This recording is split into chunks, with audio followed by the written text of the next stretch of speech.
Le sentiment que tu as ressenti quand tu as eu ce premier business qui justement a commencé à fonctionner, que tu as eu tes premières ventes, c'est quoi? C'est le sentiment, la sensation que tu as eu La sensation que j'ai eue, c'est que je me suis dit, en fait, j'ai bien fait. Je me suis dit, j'ai bien fait. L'avantage pour moi, en tout cas pour le e-commerce, c'est que c'est plus le e-commerce de l'époque où il fallait acheter un fonds de commerce, il fallait acheter des stocks, il fallait payer un loyer. Bref, c'était compliqué. Pendant des formations que j'ai achetées. Que de l'auto-formation. Ouais, de l'auto-formation. D'études spécifiques pour faire des commerces de base. Tout à fait, parce qu'en fait, j'ai la chance d'être autodidacte. Donc, c'est-à-dire que quand je suis sur quelque chose, j'arrive à me focus. Et comme je suis passionné par ce que je fais et par l'informatique, donc du coup, je me suis lancé corps et âme là-dedans. Je me suis formé. Des fois, je comptais pas mes heures, parce qu'on ne compte pas ses heures quand on se lance. Tu devais résumer l'entrepreneuriat en 3 mots. En 3 mots, prise de risque, dangereux et liberté. Pour ce nouvel épisode de ma série de podcasts, je suis parti à la rencontre de Florent Pontiac, un entrepreneur qui a développé son agence web marketing et qui a eu un parcours assez atypique. Durant cet épisode, vous allez découvrir son histoire, mais aussi ses galères et comment Florent a su s'imposer dans un milieu ultra concurrentiel. Je vous laisse découvrir ce nouvel épisode et si vous souhaitez prendre contact avec Florent, je mettrai des liens dans la description en dessous de cette vidéo. Bon épisode à tous. Alors Flo, bonjour, merci d'être venu dans mon podcast. Alors j'ai une première question avant de commencer. Que dirais-tu au Flo d'hier par rapport à Flo d'aujourd'hui? Alors déjà, merci à toi Bastien de m'accueillir dans ton podcast. Et ce que je dirais au Flo d'hier, c'est tout simplement lance-toi, ça en vaut la peine. Et ne lâche rien, tu vas peut-être rencontrer des petites difficultés sur ton parcours, mais ne lâche rien, fonce. Car tu vas trouver de belles personnes qui vont t'aider à avancer et qui vont te donner de la force justement pour atteindre ton objectif. Super. Alors, moi, ce que je veux savoir d'abord, c'est raconte-nous un peu ton parcours avant de t'être lancé aujourd'hui et être à la tête de cette agence de web communication. Alors, moi, tout d'abord, j'ai commencé le e-commerce en 2019. D'accord. J'ai eu une première approche, comme tout le monde, on voulait toujours, trouver une source de revenus différente. Donc, du coup, je me suis lancé dans le e-commerce par rapport à des vidéos que j'ai vues sur YouTube. Et bien évidemment, comme je n'étais pas suffisamment formé, je me suis cassé les dents, comme beaucoup de personnes qui ne se sont pas bien formées avec les bonnes personnes. Donc, ce qui s'est passé, c'est que je me suis lancé, j'ai fait plusieurs petits business sur Shopify qui malheureusement n'ont pas atteint l'objectif attendu. Ensuite, j'ai commencé à me former un peu plus, à prendre différentes formations en ligne, à me renseigner à droite à gauche, à regarder sur Internet, sur des forums, sur des groupes, à vraiment me renseigner, à prendre beaucoup d'informations pour justement après développer, avoir un business justement qui a plutôt bien fonctionné. Et c'est là que je me suis dit, ah ouais, mais là en fait c'est pas mal, il y a un truc à faire. Si là ça match, j'ai envie d'être libre et vraiment profiter de ça. Mais entre-temps, j'étais aussi salarié, donc je travaillais chez Orange en tant que commercial. Okay. Donc je travaillais sur Toulouse à l'époque. Donc j'étais salarié depuis, là c'était en 2019, donc ça fait déjà plus de 10 ans que j'étais chez Orange. Et moi ce que j'avais voulu, c'était à un moment donné partir. Et là le Covid est arrivé en plein milieu. Et le Covid, le fait d'accentuer les choses, à travailler chez soi, donc le fait de faire, par exemple, prendre des appels, parce que je suis en centrale d'appel avec Orange. De base, tu étais salarié, plus tu as intégré plus le e-commerce en fait, parce que j'ai la chance d'avoir été chez Orange en tant que commercial, mais j'avais du temps pour moi. C'est-à-dire que je commençais des fois à 8 h, je finissais à 13 h, donc j'avais l'après-midi pour moi. Et le lendemain, je commençais qu'à 13 h, je finissais à 20 h. Donc j'avais du temps pour moi, et plutôt que de rien faire, comme j'ai découvert le e-commerce en 2019, je me suis dit, j'ai le temps de me former mieux, vu que la première fois je me suis planté. Donc en 2020, vu qu'on était chez soi à cause du Covid, donc j'ai commencé à me former en regardant des tutos à droite à gauche et aussi en prenant des formations que j'ai achetées. Donc que de l'auto-formation. Ouais, l'auto-formation. D'études spécifiques pour faire des commerces de base. Tout à fait, parce qu'en fait j'ai la chance d'être autodidacte. Donc c'est-à-dire que quand je suis sur quelque chose, j'arrive à me focus. Et comme je suis passionné par ce que je fais et par l'informatique, donc du coup je me suis lancé corps et âme là-dedans, je me suis formé. Des fois je comptais pas mes heures parce qu'on ne compte pas ses heures quand on se lance. C'est un gros atout, hein, parce que moi, je pense que la plupart des personnes qui veulent se lancer, justement, ils ont en fait un visuel sur je vais me lancer, je vais avoir du temps libre, je vais faire la fête sur des bateaux. Ils n'ont pas connaissance des nombres d'heures qu'on fait avant d'arriver à un stade. Parce que du coup j'ai pas compté mes heures et j'étais passionné, et le fait de faire mon taf à côté où je prenais des appels, vu que j'étais à la maison, à un moment donné, en fait, j'ai eu un ras-le-bol et je me suis dit, c'était en 2021 à ce moment-là, et je me suis dit, bon, là concrètement, qu'est-ce qu'on fait? Donc, est-ce que je continue avec Orange ou est-ce que je voulais autre chose? J'allais faire mes 34 ans et j'ai dit, bon, moi je veux autre chose, je veux changer de vie, je suis plus vraiment en adéquation avec ce que je faisais avant, et je me suis dit, j'ai rien à perdre, je me lance. Donc à ce moment-là, en 2021, j'ai fait une rupture conventionnelle avec mon boulot, donc Orange, et je suis parti le 1er juin 2021. Et c'est à ce moment-là que j'ai commencé avec le CPF à prendre des formations. Donc une formation là où je t'ai rencontré qui était avec Mata, justement, axée sur Shopify, justement, pour justement accentuer mes connaissances et devenir plus performant encore que ce que j'étais déjà. Et c'est à ce moment-là que tous les deux on a fait connaissance, justement, et que tu m'as en fait aidé à atteindre certains objectifs et pour pouvoir avancer après dans... C'est vrai. Et du coup, vu que tu as été salarié pendant 10 ans, tu as dit pendant plus de 10 ans. Chez Orange, j'ai fait 12 ans chez Orange. Et encore avant, j'étais vendeur qu'on appelle nomade à Auchan, où on vendait les appareils photo, les caméscopes, les GPS. Voilà, j'étais habitué à vendre ce genre de choses. Et c'est quoi qui t'a le plus motivé à faire ce switch, à te mettre à ton compte et à te lancer vraiment sur le e-commerce et ensuite à développer ton agence? Je me suis dit que le fait d'avoir développé tout ça, vouloir me mettre à mon compte, c'est que je me dis, là, je donne de l'énergie, je donne mon énergie à une entreprise qui est déjà bien faite, il y a déjà des gens qui font beaucoup de choses pour eux. Mais du coup, je me dis, mais là, je suis en train de perdre mon temps parce que je bosse pour quelqu'un. Et moi, ce que j'avais besoin, c'est être libre de faire vraiment ce que je voulais faire. C'est-à-dire que, en fait, le boulot de prendre des appels, ça ne me plaisait plus du tout. Je n'étais plus du tout épanoui là-dedans. Donc, j'ai fait beaucoup de belles rencontres. Et moi, ça ne me plaisait pas. Et la raison pour laquelle je me suis lancé dedans, c'était plutôt pour le côté liberté, de choisir ce que je voulais faire, de lancer des bons projets, sans pour autant devoir rendre des comptes. C'était vraiment être à mon compte et vraiment me lancer. Certes, c'était un peu dur parce que quand tu te lances et que tu as un bon boulot, tu gagnes bien ta vie, tu as un groupe. Stabilité, voilà, tu as une bonne stabilité en fait. Quand tu es stable, tu es en CDI, les mecs ils disent, mec, tu vas quitter ton boulot. T'as pas d'enfant, t'as pas de femme, t'as rien, et tu vas te lancer dans l'entrepreneuriat tout seul et tomber au SMIC. Et là, j'ai dit, ouais, je suis capable de faire ça parce que c'est ce que je veux, et ce que je veux, c'est être libre. Et une fois que j'ai fait ça, ça m'a enlevé un poids, en fait, et du coup, j'ai pu me lancer corps et âme dans me former et vouloir créer ma société parce que je me suis dit, le chômage, ça va durer un temps, mais moi, ce que je veux, c'est vraiment créer ma société, me lancer, et je vais me mettre un coup de pied au cul en disant, on n'a qu'une vie, il faut profiter, et il faut y aller. Et du coup, j'ai pris cette initiative-là d'arrêter et de me lancer. Super. Et c'était quoi la plus grande difficulté quand tu t'es lancé dans ce projet? La plus grande difficulté, c'est se dire, est-ce qu'on fait le bon choix en fait, de vouloir se lancer en sachant que autour de nous, on a tout le monde qui te dit, mais Flo, tu sais que tu as tant de salaire, arrivé à temps, tu vas tomber à 1200 balles, tu vas perdre 1100 balles de salaire. Derrière, après, tu vas faire comment pour telle et telle chose. Donc en fait, c'est notre entourage parfois nous met des pressions. Voilà, c'est ça. Des fois, l'entourage met une petite pression et c'est pas ce qu'on a besoin à ce moment-là quand on veut se lancer. Nous, quand on veut se lancer, généralement, on a besoin de soutien. J'ai eu la chance d'avoir mes parents qui m'ont soutenu. C'est-à-dire que mes parents étaient là en me disant, ben, si c'est ce que tu veux, fais-le, parce qu'eux-mêmes ont entrepris et eux-mêmes ont réussi dans leur domaine. Donc du coup, comme je suis entouré autour de moi de pas mal d'entrepreneurs qui aussi ont réussi, ben, moi je me suis dit, pourquoi pas, je vais y aller. Mes parents me font confiance, c'est l'essentiel. Tant que mes parents me valident, moi après je fonce.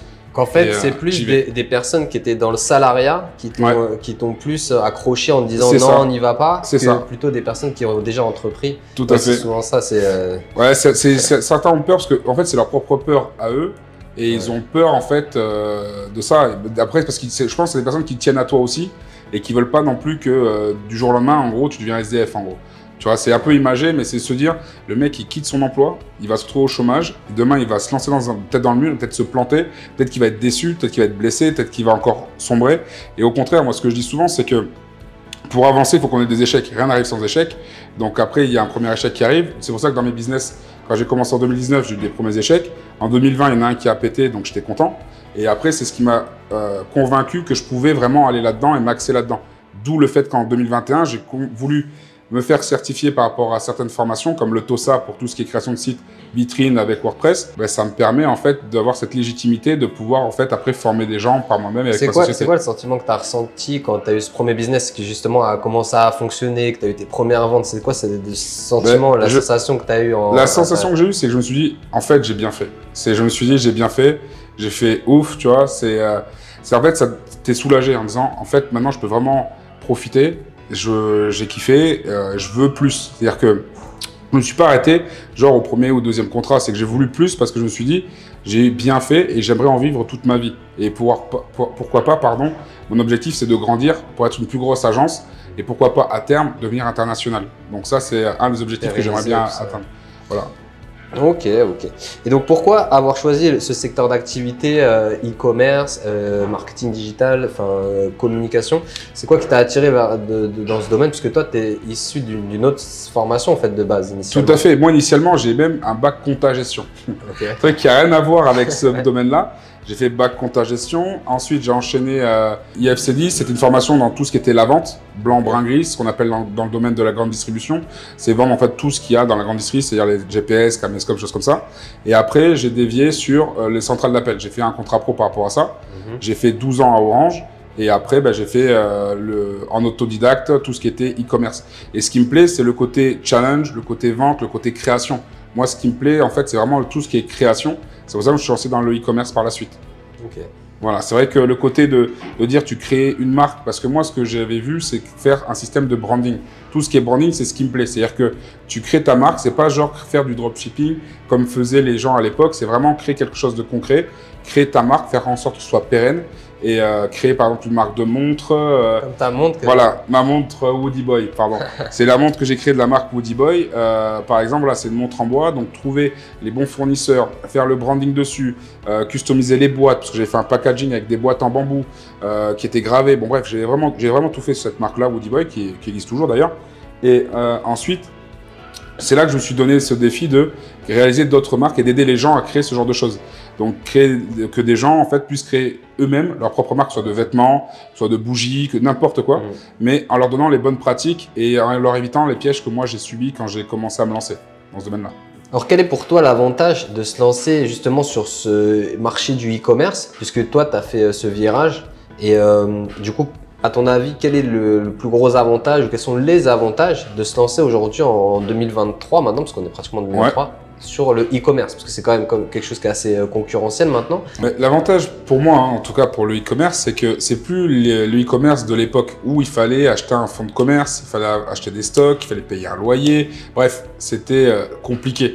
Maintenant, c'est très cher. Par exemple, un fonds de commerce, moi j'ai des amis qui ont des commerces, ils ont des fois acheté 60 000 € leur fonds de commerce, ils ont un loyer à 1000 balles, doivent acheter des stocks, bon bref, il y a les salaires, ça leur coûte une blinde.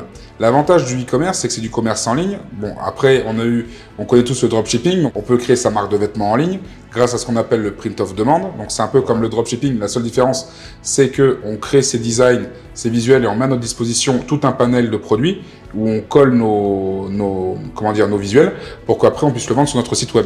Mais l'avantage du e-commerce… Sans stock. Donc, l'avantage, c'est que c'est le drop en vrai, mais le drop 2.0, c'est-à-dire qu'en fait, on n'a pas besoin de stock maintenant en e-commerce. On peut tout faire. En fait, on crée son site de A à Z. On n'a plus besoin de coder comme avant, grâce à des plateformes comme Shopify ou Wix, qui sont très connues. Moi, par correction, j'utilise beaucoup Shopify pour les sites e-commerce parce que je trouve que c'est le plus adapté, le plus optimal. Pourquoi? Parce que tout est connecté. On n'a pas besoin de se prendre la tête, que ce soit pour suivre ses clients, qui a cliqué, où est-ce qu'ils sont partis ou ce qu'ils ont fait. Tout est automatisé et tout est mis en place sur Shopify, sur la même plateforme. C'est une plateforme vraiment simplifiée. Ouais, franchement, tout est simplifié. Et pour quelqu'un de novice, moi j'ai eu des élèves qui avaient plus de 60 ans, qui ont voulu se reconvertir dans le e-commerce pour vendre par exemple des bougies. Et ben en fait, ils l'ont fait sans aucun problème parce que, bon, bien évidemment, je les ai accompagnés, mais ils l'ont fait tout simplement parce qu'en fait, c'est plus comme avant où ils devaient acheter des fonds de commerce et tout ça. Et ça s'est fait tout seul en fait. Ils avaient juste à créer le site internet, acheter leur nom de domaine. Même avant, il fallait coder carrément. Carrément. Il fallait coder, il fallait avoir quelqu'un derrière, enfin même un dev. Et aujourd'hui, on peut, sans avoir des gros budgets pour se lancer, on peut commencer une activité e-commerce. Il me semble, par correction, je crois que c'est 29 € par mois, ce qui est moins cher que 60 000 €. C'est la jette 60 000 € au fonds de commerce. Ouais. Surtout, ça permet de tester en fait votre produit avant de lancer, on va dire, le stock. Parce que bien sûr, le stock, c'est là où vous allez dégager le plus de marge. En vrai, parce que le dropshipping ou même avoir un print on demand, les marges sont quand même réduites. Tout à fait. Mais ça permet de tester, de pas mettre, on va dire, des gros capitaux en jeu. Et comme ça, après, vous développez votre produit ou vous switchez tout simplement parce que des fois, il y a des produits, soit c'est des produits, ils sont pas destinés à la cible que vous aviez initialement choisi ou vous n'avez pas encore, on va dire, atteint le niveau pour pouvoir vendre. Enfin, il y a plein de paramètres à prendre en considération, je pense, tout à fait. quand on se lance. Mais, il y a plein de… choses à prendre en compte. Après, mis à part ce côté-là où technique, où il faut trouver le bon fournisseur, les stocks et tout ça, il y a aussi le côté aussi où le e-commerce permet aussi maintenant de se développer de nouvelles compétences. Parce que quand on se lance et qu'on est tout seul, on n'a pas les moyens, comme on a un magasin, de payer des gens à droite à gauche pour faire notre publicité ou des choses comme ça. Donc, on apprend tout par soi-même. Donc, pour moi, le e-commerce, mis à part tout ce qu'on vient de dire, ça permet aussi de développer d'autres capacités, comme par exemple tout ce qui serait marketing, par exemple, créer des visuels pour pouvoir faire nos publicités, analyser les stats. Un grand pro de Canva d'ailleurs. Voilà, pro de Canva, merci. C'est vrai que Canva, ça m'a beaucoup aidé. Ça permet en fait de créer beaucoup de visuels, que ce soit pour Instagram, TikTok, faire des stories. Il y a déjà le format qui sont préétablis pour LinkedIn, pour créer des e-books. E-books, c'est très important aussi. Bref, pour tout ça, on peut faire beaucoup de choses. Et en fait, le e-commerce nous permet de développer des compétences qu'on n'avait pas avant.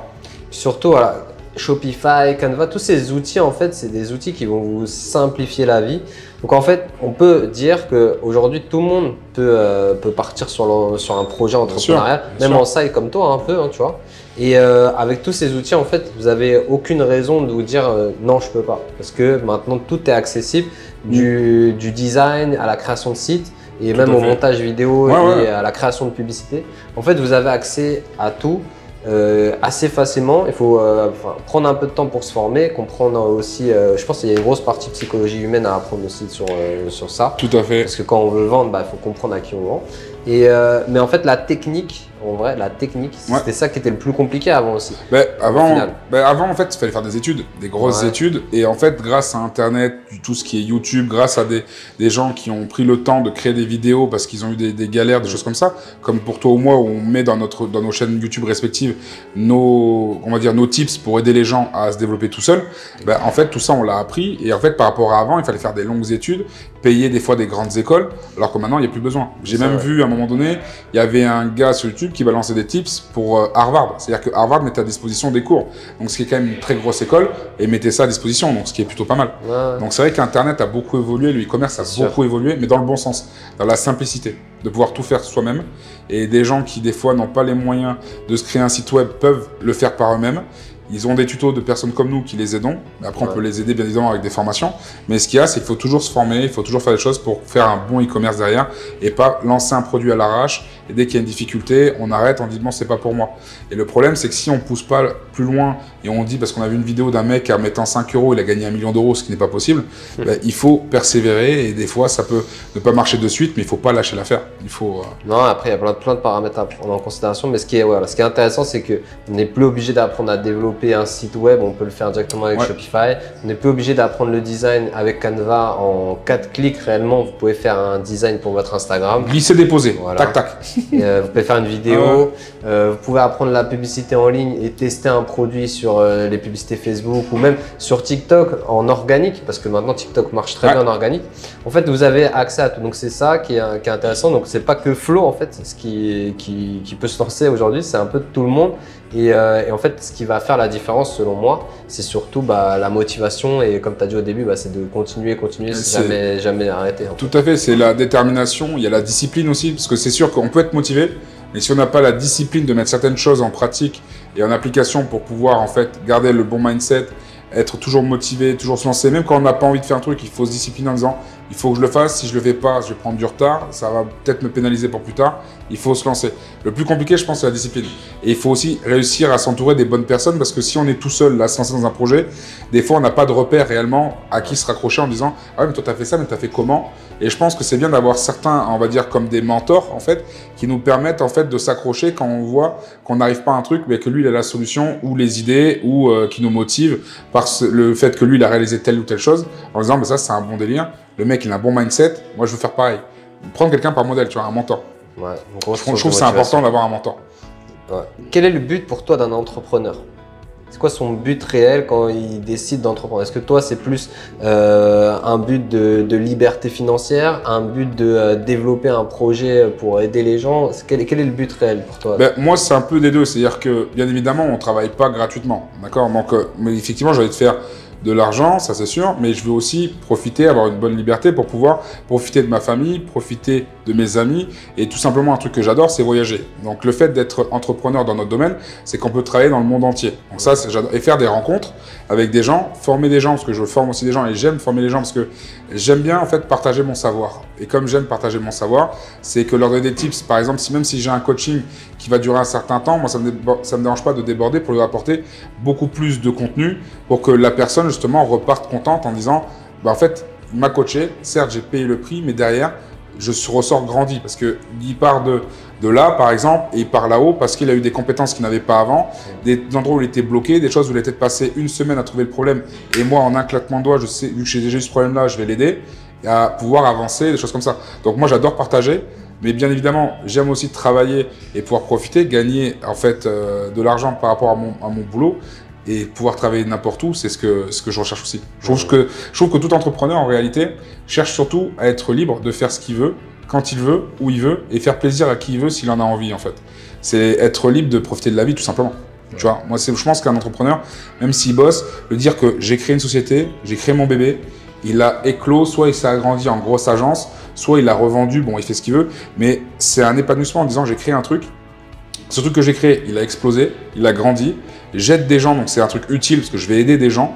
Je fais pas un truc juste pour faire de l'argent comme certains escrocs qui vont faire de l'argent et se parler. C'est on fait quelque chose de concret, on apporte vraiment du contenu, on leur apprend vraiment des choses et pour que eux ils se sentent également grandis, tu vois. Moi c'est plus ça que je trouve qu'un entrepreneur doit faire en vrai. Exact. Bah, du côté, on va dire, du côté formation, mais aussi accompagnement. Bien sûr. Ça peut être un accompagnement, même des fois juste des conseils. Il est clair que si par exemple quelqu'un va me parler sur ma chaîne YouTube, comme ça m'arrive, il y a pas mal de commentaires, ou parce que j'ai montré une vidéo sur tel ou tel truc et qu'il est en galère, je vais lui donner un tip. Je vais pas faire payer quelqu'un juste pour répondre à une question. Moi, ça me dérange pas de répondre aux questions quand il y en a quelques-unes. Bon après, faut pas en abuser. À me poser 1 million de questions, là forcément, on prend un coaching et on parle en face à face et on s'aide. Mais moi, ça me dérange pas de donner de mon temps avec des gens, à discuter avec eux, donner du. D'où la chaîne YouTube que tu as lancée. Tout à fait, d'où la chaîne YouTube que j'ai lancée, de SpeedEasyCom justement, qui permet de voir sur différents thèmes, donc dont le e-commerce ou ceux qui veulent créer un site pour leur site de service ou autre, donc site vitrine, où je leur apprends tout de A à Z. Donc, et là, c'est gratuit et ils peuvent y aller sans modération, bien évidemment en mettant plein de pouces bleus et en partageant. Mais ouais, j'aime bien partager aux gens, je trouve ça sympa. Super. Alors au début, tu nous as parlé que ton entourage a quand même eu un impact sur ta prise de décision. Donc oui. Ton côté de ta famille qui est plutôt porté sur l'entrepreneuriat, qui t'a poussé, oui. Et les autres qui étaient plutôt salariés, du coup, qui t'ont un peu mis en garde, que c'était dur. Qu'est-ce qu'aujourd'hui ton entourage voit par rapport à ce que tu as accompli et ton envol d'aujourd'hui? Concernant mes parents et ma famille, je pense qu'ils sont contents parce qu'ils voient que je suis plus heureux. J'ai même des amis à moi qui travaillent toujours chez Orange, qui voient que je suis plus heureux et plus épanoui, le fait d'être à mon compte, d'avoir créé ma société. Et je pense que mes parents sont plutôt fiers de voir en fait que je suis en train de me lancer dans un projet qui me tient à cœur et qu'en plus de ça, je prends du plaisir à faire les choses et qu'en plus de prendre du plaisir, c'est que je suis épanoui. Ils voient que je suis épanoui et c'est ce qui fait que c'est top. Donc pour clôturer ce gros sujet autour de l'entrepreneuriat et ton parcours, puisque là on va passer à ta partie plus société, si tu devais résumer l'entrepreneuriat en 3 mots. En 3 mots, prise de risque, dangereux et liberté. Super, super. Donc on passe sur ta société. Explique-nous un peu tes services que tu proposes sur ton agence que tu as mis en place, SpeedEasyCom. Alors sur SpeedEasyCom, je propose en fait 3 gros services bien distincts qui vont être tout ce qui va être la création de sites internet, donc autant sur tout ce qui va être e-commerce que ce qui va être en fait les sites vitrines. Donc site vitrine, c'est ce qu'on appelle par exemple créer un site pour un restaurant, un magasin, ou des choses comme ça. Ça, c'est ce qu'on appelle un site vitrine. Deuxième, c'est tout ce qui est communication, donc via les réseaux sociaux. Donc le pôle communication, ça va être plus axé sur tout ce qui va être publicité, donc sur Facebook Ads, Google Ads, ou le marketing digital avec Instagram, TikTok, ou tous les réseaux sociaux qu'on utilise actuellement. Et le troisième pôle, c'est le pôle formation. Donc où on va former en fait des gens pour qu'ils puissent en fait atteindre certains objectifs qui se sont fixés. Donc par exemple, savoir créer un site internet e-commerce ou un site vitrine, ou tout simplement les accompagner dans leur projet en réalisant en fait avec eux des visuels par exemple pour la publicité ou à les former à pouvoir créer un site internet. C'est une agence un peu à 360 qui permet à n'importe qui de pouvoir en fait créer un projet de A à Z. Tout à fait. Comme je suis déjà passé par là, j'ai voulu partager mon expertise avec d'autres personnes qui veulent aussi grandir de leur côté, mais qui ont besoin d'un soutien.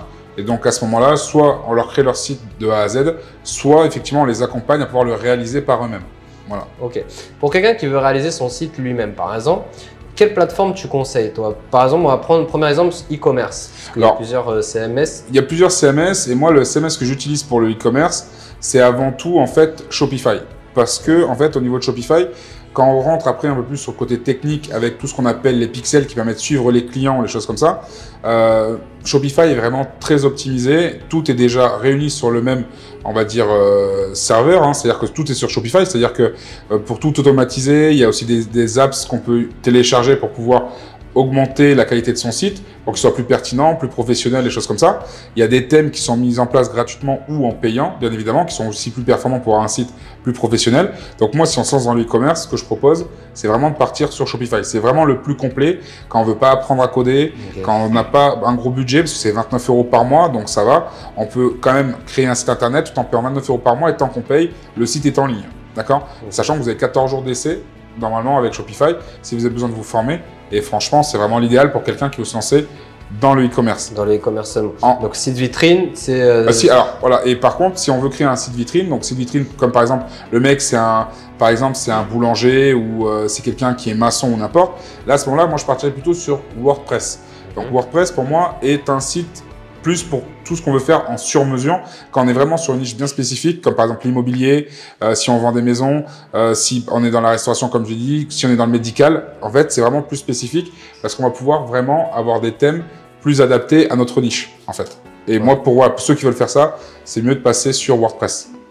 Donc, pour le e-commerce Shopify et WordPress site vitrine, c'est les deux CMS que tu recommandes à une que je recommande parce qu'ils sont… Bon, je dirais pas que WordPress est simple, mais plus on va pratiquer, plus on y arrivera, hein, ça comme pour tout dans la vie, hein, plus on pratique, mieux on est bon. Ben là, c'est pareil. C'est-à-dire qu'en fait, WordPress va être un peu plus complexe que Shopify. Donc, c'est pour ça que je ne recommande pas de prendre WordPress pour du e-commerce. On peut aussi faire du e-commerce sur WordPress avec ce qu'on appelle WooCommerce. Mais je ne trouve pas qu'il est aussi bien optimisé que sur Shopify. Non, c'est vrai que ça se fait, mais après, ouais. Déjà, la prise en main est beaucoup plus complexe. Tout à fait.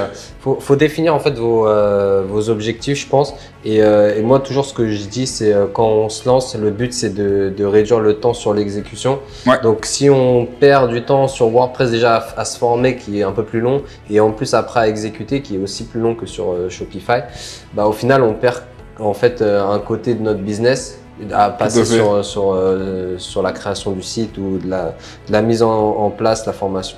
Ok. Maintenant, on va parler aussi de le pôle communication que tu m'as dit. Ouais. Puisque c'est un pôle qui est très attractif aujourd'hui. On voit que les sociétés commencent à prendre ce virage digital de plus en plus. Pour toi, c'est quoi la meilleure méthode pour promouvoir son business en 2023? Après, tout dépendra de la niche d'où est la personne, parce qu'il y en a certains qui vont utiliser les réseaux soit en faisant de la pub sur Facebook Ads ou Google Ads, donc faire des AdWords pour pouvoir en fait faire connaître notre produit en fait ou notre service à la France entière ou même au monde entier en fonction de ce qu'on veut faire. Mais après, il y a aussi ce qu'on appelle la pub avec les influenceurs. Ouais. On peut prendre aussi des influenceurs, mais là, c'est encore de la communication qui est totalement différente. Parce que faire une communication avec des influenceurs, c'est trouver le bon influenceur qui est dans notre niche, qui va vraiment pouvoir parler de notre marque dans le bon sens pour pouvoir le développer.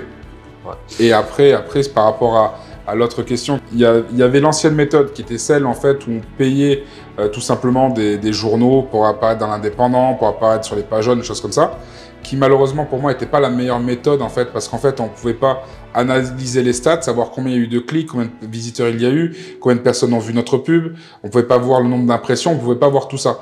Alors que maintenant, dans le fait qu'on fasse de la communication digitale, ça nous permet en fait d'optimiser nos campagnes. C'est-à-dire que quand on va lancer une campagne au début, si on vient de se lancer, au début on n'a aucune data. Le fait de lancer sa campagne en fonction de notre niche, en fonction de notre client type, on va pouvoir savoir le nombre de clics qu'il y a eu, le nombre d'impressions qu'il y a eu, les personnes qui ont ajouté au panier, les personnes qui ont acheté. On va avoir vraiment beaucoup d'informations, donc beaucoup de data qui nous permettront de mieux cibler qu'une pub, en fait, si on serait passé par des professionnels dans l'ancien temps où il fallait poster sur l'Indépendant.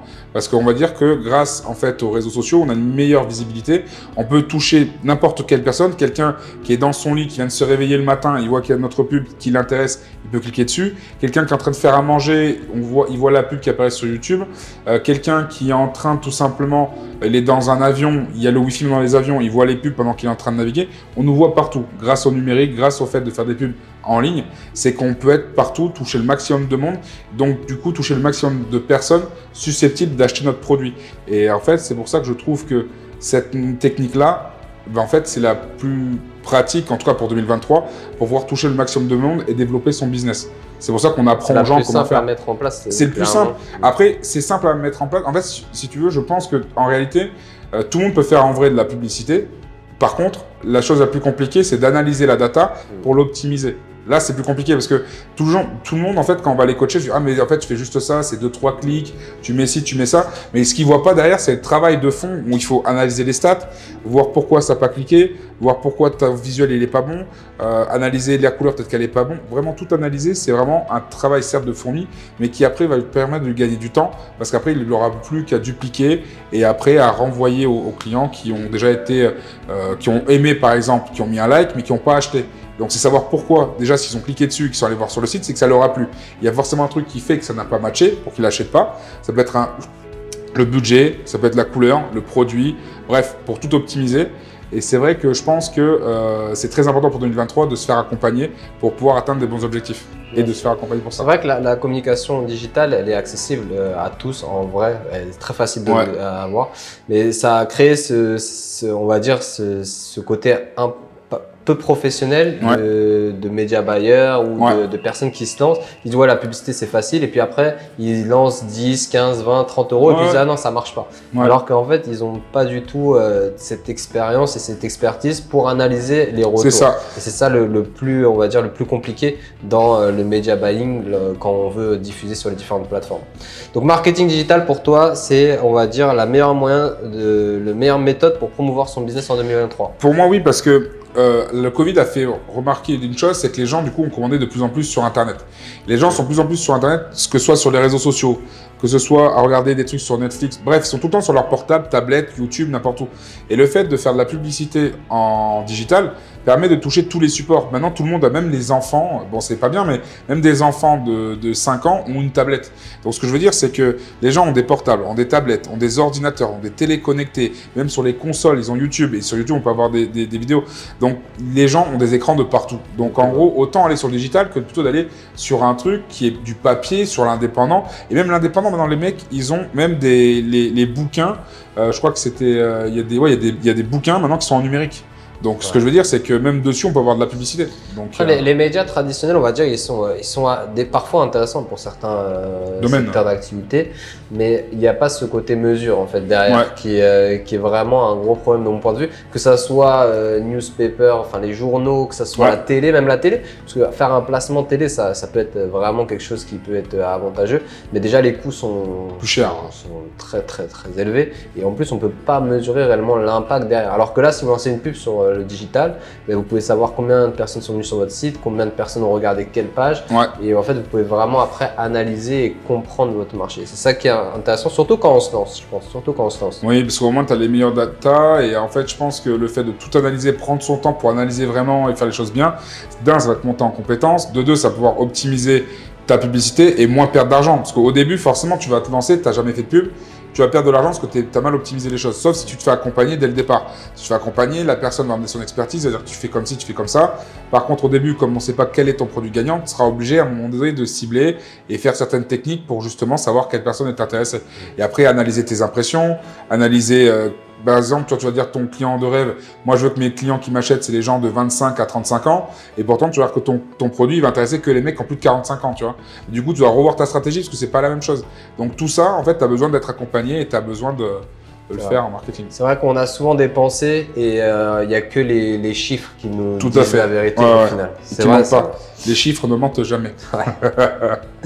Donc, du coup, on clôture sur tes expertises et sur tes services dans l'agence Speedycom avec la formation. Qu'est-ce qui t'a fait prendre ce virage et de rajouter ce service supplémentaire, de former des gens, parce que c'est vraiment quelque chose de différent, parce que de base, tu accompagnes les gens et tu as pris un virage aussi en intégrant ce côté formation et d'aider les personnes à se former, à apprendre tes compétences que toi tu as.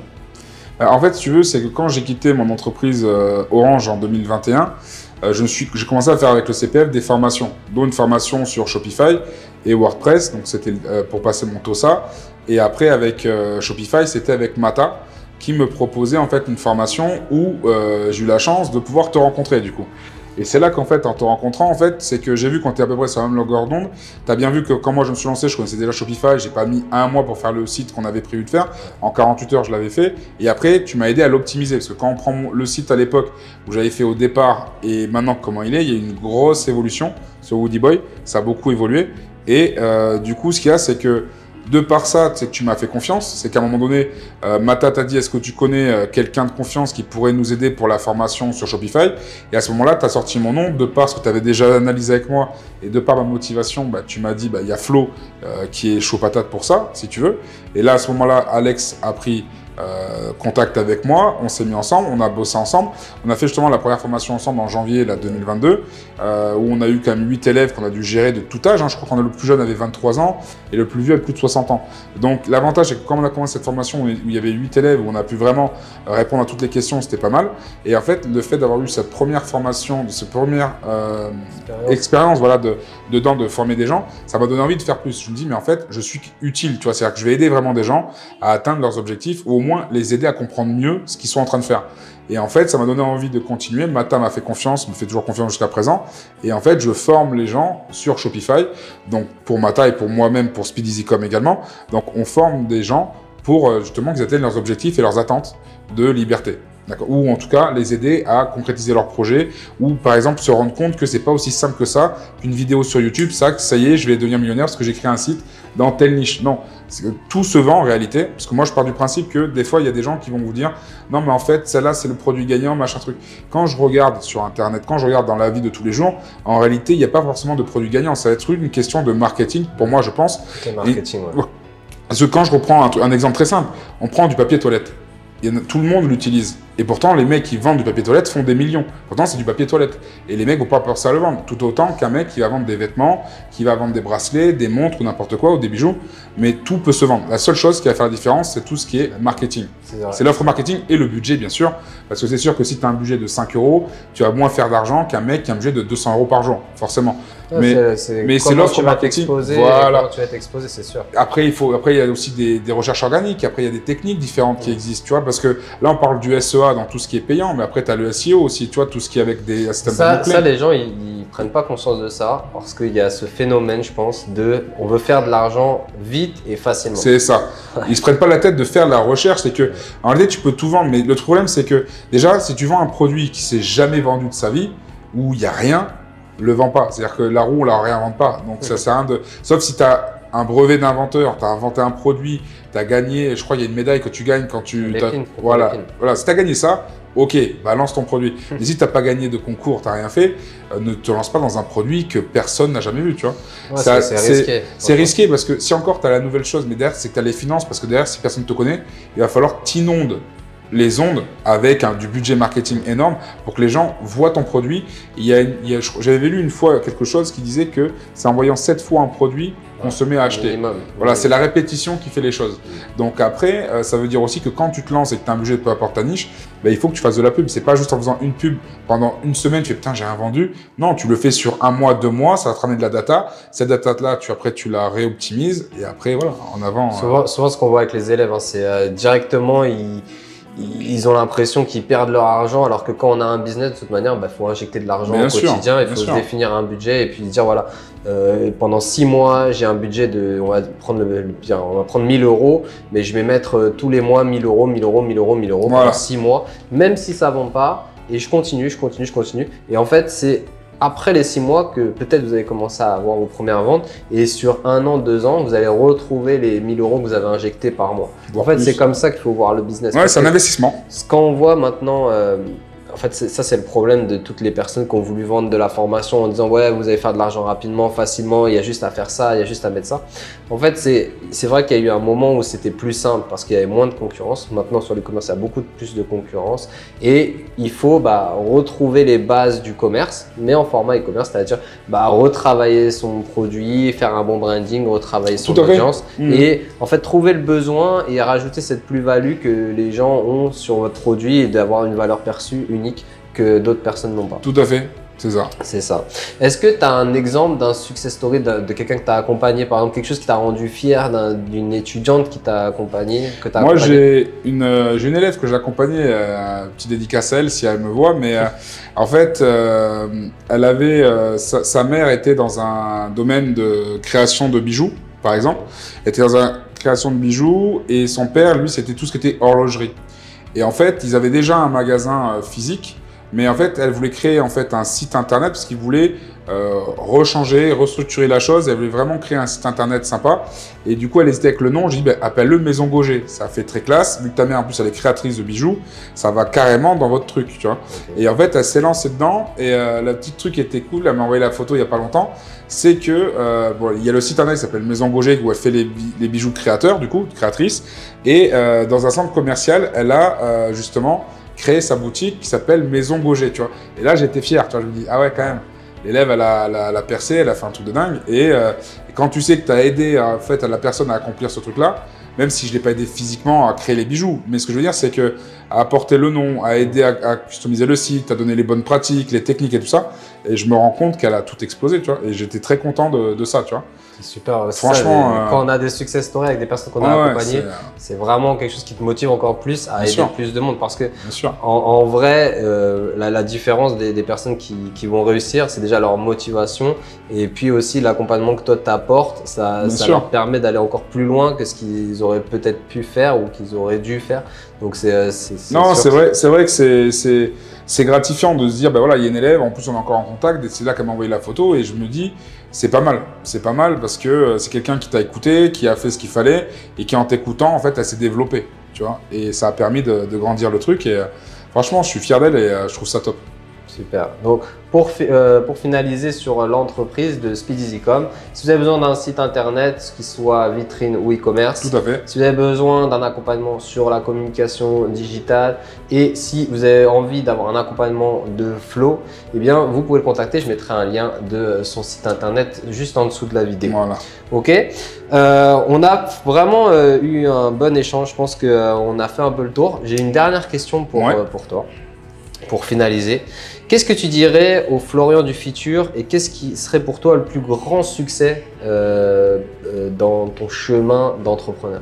Alors moi, mon plus grand succès, mon kiff, ce serait en vrai pour que ma société grossisse à un certain stade, tellement balèze que en gros, je sois aussi à l'international et qu'après je puisse créer des pôles en fait pour aider en fait. C'est-à-dire que par exemple, créer tout simplement en Afrique, comme c'est là où il y en a le plus besoin, tout ce qui serait créer des puits, tout simplement aussi tout ce qui est créer en fait des écoles, des trucs basiques certes, mettre l'électricité un peu partout, mais je sais qu'en Afrique c'est galère. Après je sais qu'il n'y a pas que l'Afrique, il y a d'autres pays aussi où ça existe, comme par exemple en Amérique latine, par exemple, il y a des choses comme ça, où tu peux aider, par exemple le Pérou, le Venezuela, des choses comme ça. C'est aider les gens. En vrai, c'est avoir une société qui soit tellement balèze où j'ai un pôle qui serait plus un pôle pour aider son prochain, vraiment aider les gens qui galèrent et même que ce soit effectivement, par exemple, là j'ai parlé par exemple créer des puits, des écoles, des choses comme ça, mais ça peut aussi permettre aux gens de créer un pôle qui aide aussi pour la formation. Parce que des fois, tu as des gens qui n'ont pas accès à certaines choses parce que tout simplement, ils n'ont pas forcément les moyens. Et on voit que, par exemple, dans les pays du tiers-monde, beaucoup arrivent à se développer tout seuls parce qu'en fait, ils ont l'imagination de créer certaines choses. Comme la dernière fois, j'avais vu un mec, c'était dans je ne sais plus quel pays d'Afrique, il a créé une éolienne avec rien, il a créé une éolienne pour faire apporter de l'eau et de l'électricité à son village. Donc, tu vois, il y a plein de gens qui font des trucs de dingue et c'est aider ces gens-là, c'est ces gens qui entreprennent des choses. Et en fait, j'aimerais créer un pôle qui aide ces gens-là aussi, tu vois. Créer un pôle de formation, même aussi qui soit orienté digital en fait. Parce que bien sûr, c'est le nouveau monde. C'est le nouveau monde. Donc avec Facebook, elle lance tout de la métaverse. Après le fait qu'on soit tous connectés et ultra connectés avec les mondes connectés. Maintenant vous avez des télés, tu balances un truc sur ton portable, ça renvoie sur la télévision. Bref, tout est connecté. Donc effectivement, c'est les nouveaux métiers de demain. Donc c'est apprendre aux gens certaines choses et apprendre aux gens également à se développer là-dessus. Voilà. Et les entreprises aussi, bien évidemment. Parce qu'il y a des entreprises, parce que des fois, les entreprises, les grosses entreprises, des fois, c'est un peu compliqué à faire venir sur tout ce qui est numérique parce qu'ils ont déjà les choses qui sont ancrées depuis Mathusalem. Et le problème, c'est que les mecs, ils veulent pas forcément investir, ce qui pour eux serait une perte de temps parce qu'ils sont déjà habitués à un rouage. Ils n'ont pas envie de le changer. Donc même ça permet de changer d'œil et dès le plus jeune âge, aider les gens à évoluer pour que les mentalités évoluent aussi. Donc Donc, super, super. Bah, écoute, j'espère que tu arriveras à ton goal et que tu arriveras à développer Speedycom à l'international et en Afrique aider. Ouais, bah, carrément, c'est aider aussi. Le but, c'est ça, c'est vraiment tout faire exploser pour pouvoir justement aider le maximum de personnes. En vrai, parce que moi, je pense que l'argent, bon, c'est vrai que l'argent, ça aide, mais ça fait pas tout. Et je pense que le mieux, c'est quand tu as la possibilité d'aider les gens, bah, si tu peux le faire, tu le fais. Ça te coûte rien sachant que, comme on dit, l'argent, tu l'emportes pas avec toi. Donc, demain, tu disparais, bah, l'argent reste là. C'est bien, c'est vraiment intéressant. Du coup, bah, je te remercie d'être venu je t'en prie, jusqu'à Paris, depuis Toulouse. Perpignan, ouais. Moi, je suis de Perpignan, ouais, dans le sud. Là, tu vois, en plus, j'ai des amis qui ont envoyé les photos. Grand soleil, 21 degrés. Je monte à Paris, la pluie. Donc, ouais, je suis un peu deg sur le coup quand tu vois les gens qui se promènent en bord de plage et toi, c'est dans les bouchons parisiens avec le soleil qui n'existe pas, hein, il fait gris. Mais après, voilà, le fait de t'avoir aussi rencontré, et merci à toi de m'avoir accueilli dans son podcast. Et franchement, c'est super sympa. Et tout ça, c'est un peu grâce à toi aussi, parce que c'est toi qui m'as mis le pied à l'étrier et qui a fait qui je suis maintenant, au niveau de l'entrepreneuriat. Bon, on évolue. De toute façon, la prochaine, ça sera sûrement à Dubaï. Voilà, Dubaï, bien sûr, il n'y a pas de problème. On essaiera de se faire une rencontre là-bas, il y aura plus de soleil. Merci d'être venu. Merci à vous d'avoir suivi jusqu'au bout ce podcast. Et je vous dis à très vite dans un nouvel épisode sur ma chaîne YouTube. Et surtout, n'oubliez pas de liker, de cliquer, de partager au maximum. Et si vous avez kiffé, il y a des prises de rendez-vous en bas. Hein. Merci à vous. À la prochaine. Ciao, ciao.